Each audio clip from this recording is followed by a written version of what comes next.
Je dois que j'ai été particulièrement impressionné par le nombre et l'aspect très attentif, puisque cette salle de 1000 personnes était remplie complètement, avec des gens très attentifs et très motivés par la déontologie. C'est quelque chose de nouveau pour moi de l'avoir vu, en tout cas ici.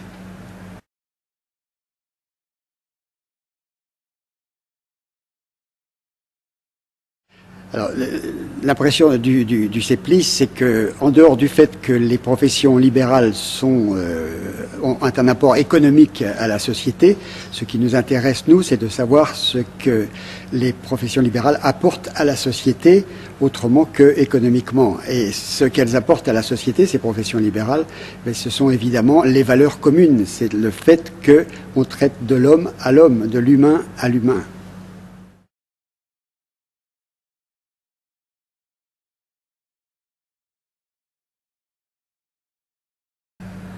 Alors ça fait l'objet d'une enquête quand on a choisi de dire quelle est la spécificité des professions libérales. Cette spécificité, c'est de respecter un certain nombre de valeurs.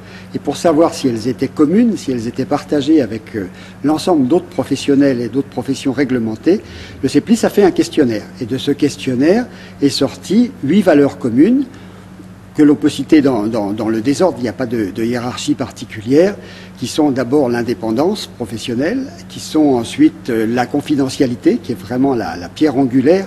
Celui qui se confie veut savoir que le secret sera gardé sur ce qu'il donne, en particulier avec son avocat, avec son médecin, etc.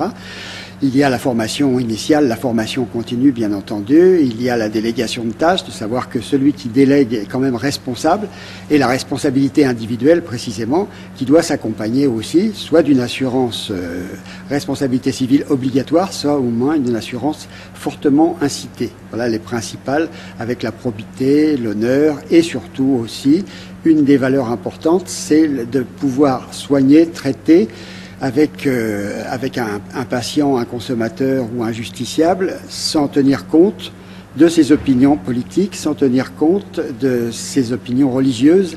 On doit soigner tout le monde dans les mêmes conditions, quelles que soient leurs opinions ou leurs croyances.